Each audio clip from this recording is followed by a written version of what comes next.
What's up, y'all? It's MMA Analyst here to do my recap for UFC 126. Oh my damn.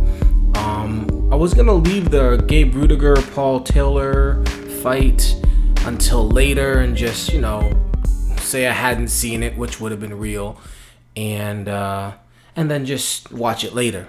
But I'm glad I did watch it because now I know who hates Anderson Silva more than anybody else at this point. That's Paul Taylor, who definitely had knockout of the night, knocking homeboy's head off the cage with his shin. But that not even mattering now, Dana might give him a knockout of the night bonus as well. But he's probably pissed. Let's get to the main event. Anderson Silva versus Vitor Belfort. Wow.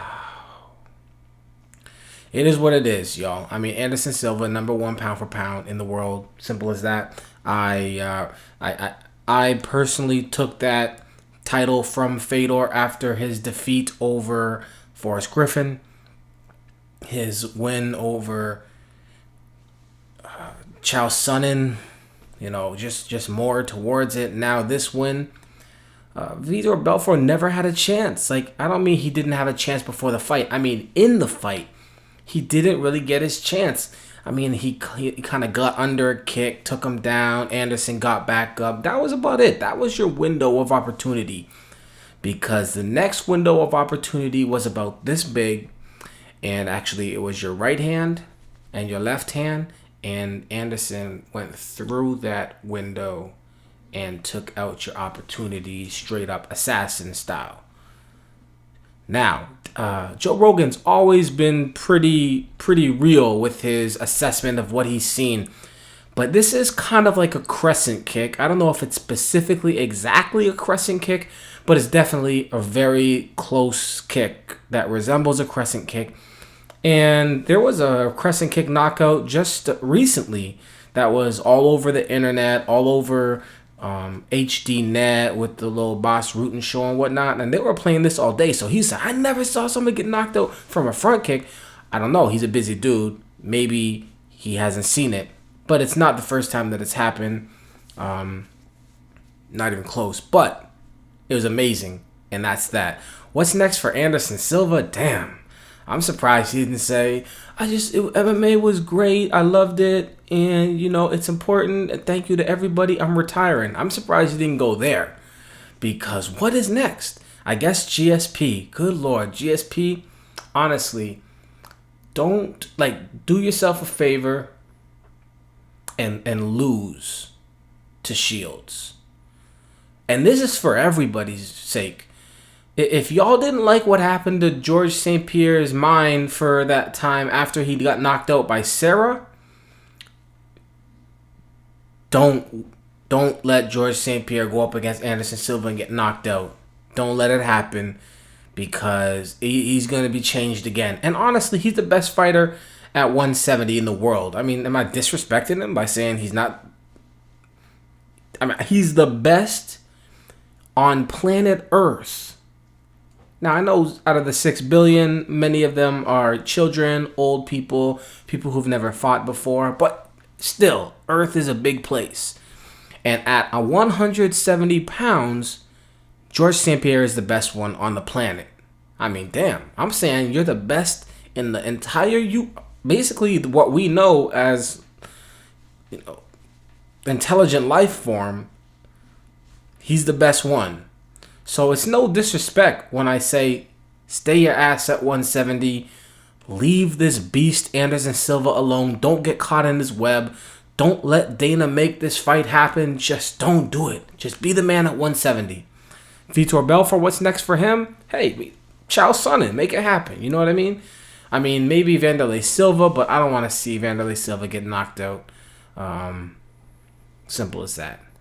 Sick. Let's see. Forrest Griffin versus Rich Franklin. Hey, my crow, I got to eat it up. A whole meal's worth. Rich Franklin came out and did, I was ready to say that for months. Forrest Griffin came out and did what he needed to do. He did not make it a brawl. He did not need to make it a brawl. That would not have been the smart thing for him, I don't think. What he did was smart. He got the takedown, took a little bit of the life out of Rich Franklin, and played a smart game plan. I mean, does it change a lot of things I said? That he's not a great striker by any stretch? No. His jiu-jitsu is not great? No. All that other stuff? Not really. But he did his thing, and he did what he needed to do, and he beat a guy that I thought would be able to take care of him. And again, Forrest Griffin finds a way to win, and that's what he does. That's what he's always done. Mad props to him, or that's what he's always done when he's won. And props to him for it. Good job, Forrest Griffin. Rich Franklin, what's up for him? I don't know. I'm not really good with that, making stuff up on the spot. Ryan Bader versus John Jones. Let's just get the fight out of the way quickly. Ryan Bader could not touch John Jones. His 1 or 2 takedown attempts were like, son, come on.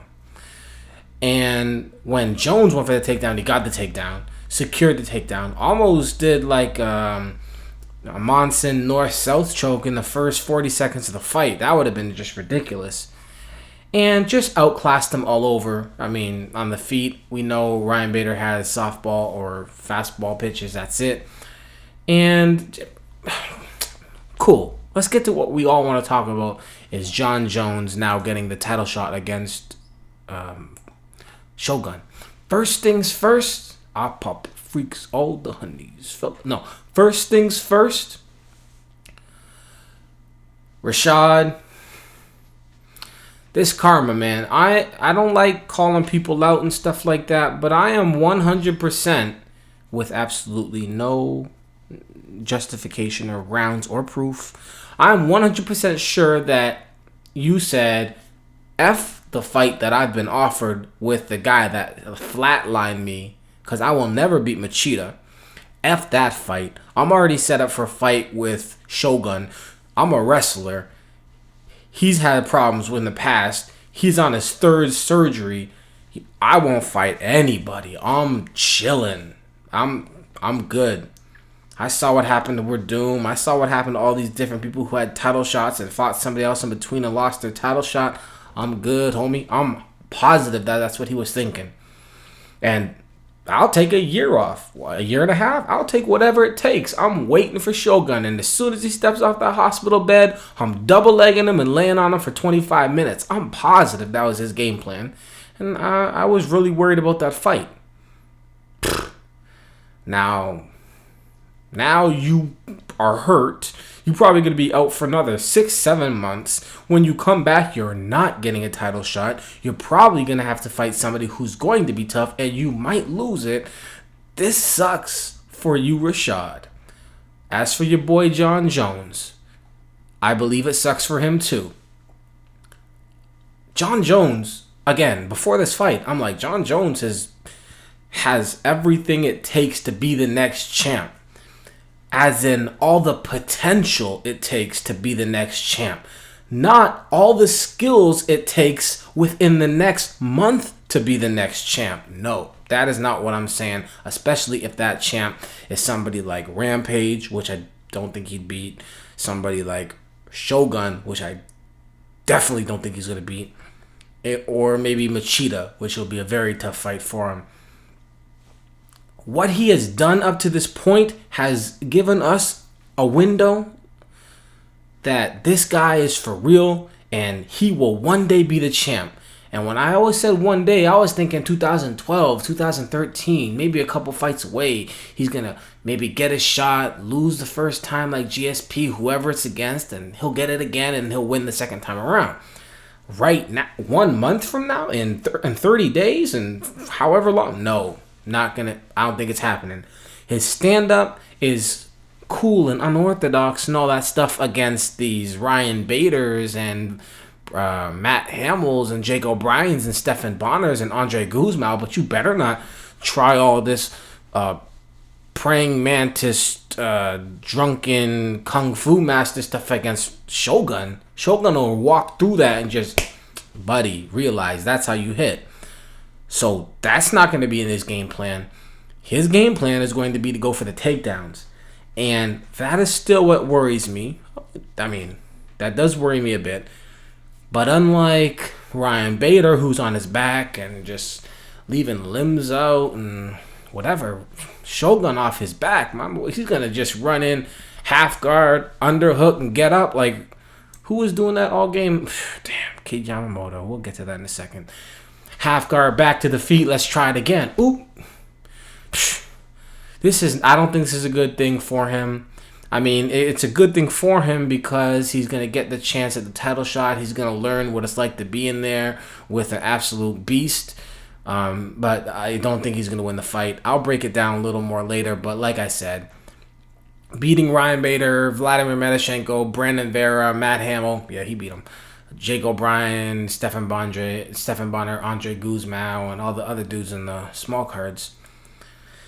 Doing what he did to those guys makes me believe that he's going to be a champ one day, someday, but not next month, not 2 months from now. I don't think it's happening. We'll get to that later.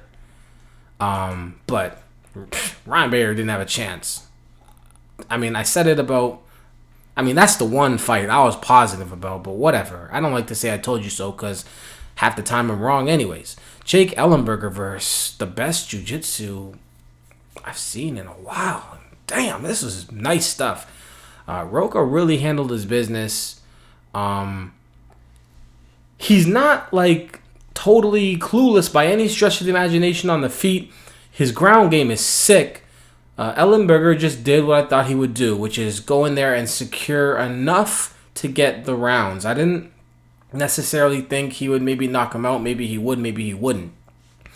But it's just like he did what he had to do to win the fight. The first round, he got swept. He was scared of everything. Man, my boy should have just straight up fetal positioned it. That's what you do. Just fetal position, keep everything tight. And he did a good job not getting submitted, not getting something broke. I mean, something might have been hyperextended, but I'm just saying. Rocha, if he can continue to improve and actually get some fundamental striking down, he's got some flashy, I used to do capoeira back in Brazil striking, but if he can get some just regular striking down, throw a jab and a cross straight down the pipe, I'm not saying that he's going to be a champ. I'm just saying that he's going to cause some serious problems for a lot of people. Miguel Torres versus Antonio Benuelos. I have a real big problem with Miguel Torres, not just because of all the hype that was behind him, and not just because people want to call him number 1 and 2 and 3 in pound for pound because he was beating up a whole bunch of guys on small cards in America for 5, 6, 7, 8 years. Not because of all that, but because when Miguel Torres goes up against somebody, and I know he got knocked out recently, and I know that can F with people's heads, but he is, and again, I'm giving him props, he is way better than Antonio Benuelos, who basically has a puncher's chance. And I know that he can just jab on the outside and you know, just wait and keep that distance, and that's smart. And I got nothing wrong with that, but follow it up a few times with something real. That's all I'm saying. And don't Benuelos in the last 8 seconds just go wild when you should have been trying stuff earlier. I just want him to do what he can do. He's not the best. He's very good. He's maybe top 5 for sure. So when you're getting fights with guys that you should be able to defeat, finish, not put people to sleep, just do that. Don't go crazy.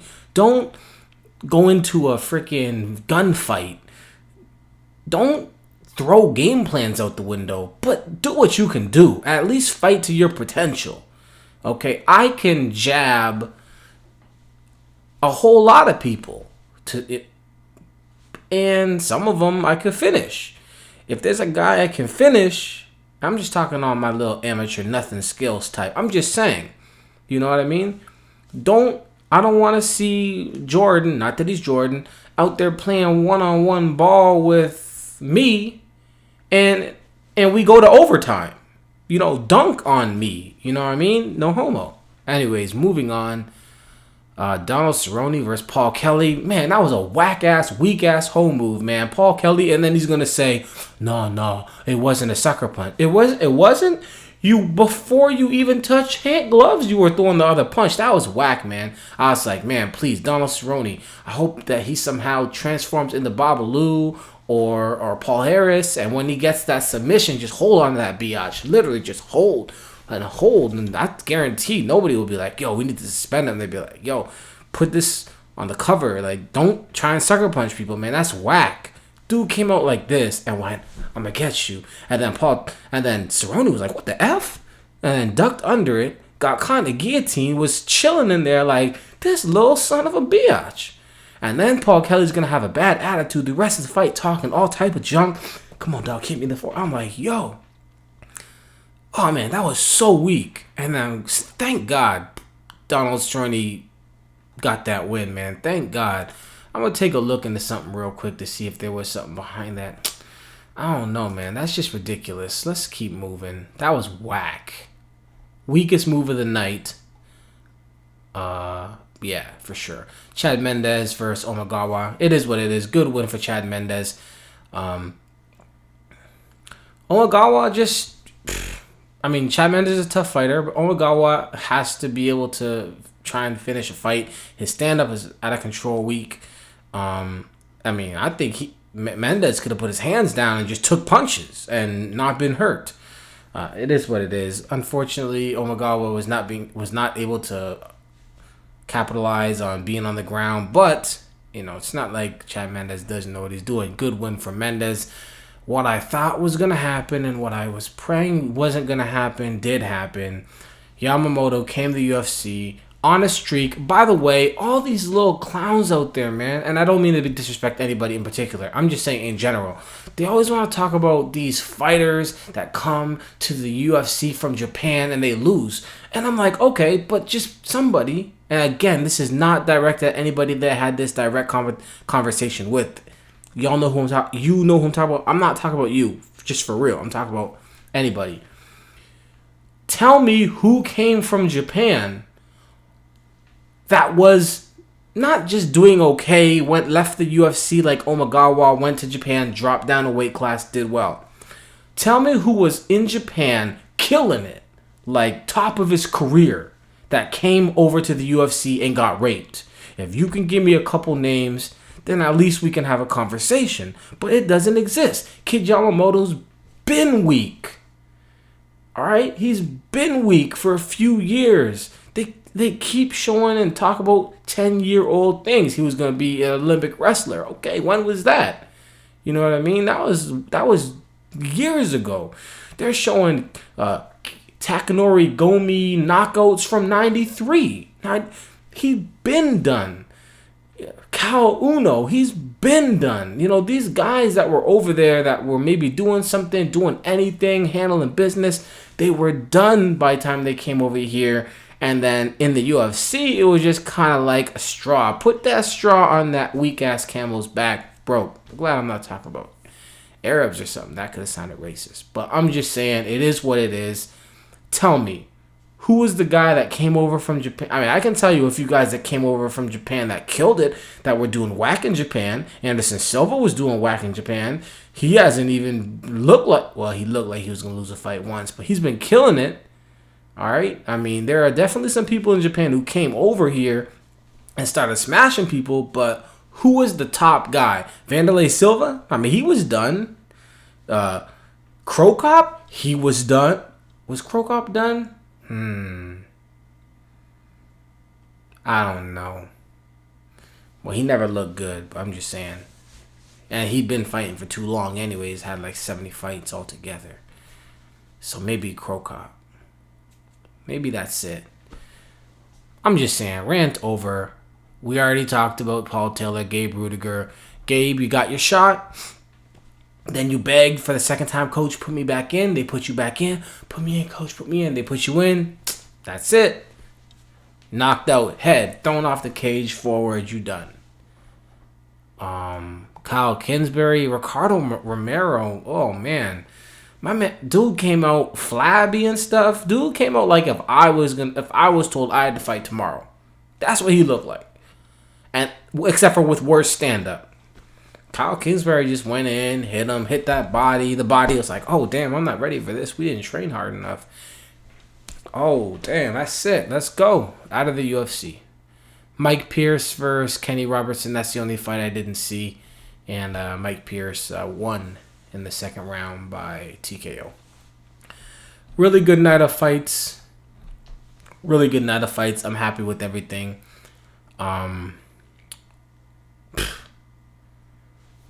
Check out whotheman.com this week. I'm going to put up a Nick Diaz versus the welterweight division video. And something else too. I don't know what. MMA, it's important. Wait. Sorry, let me say that again. I'm bringing it back. MMA, y'all. It's important. Peace. Oh, yeah, wait. And shout out to...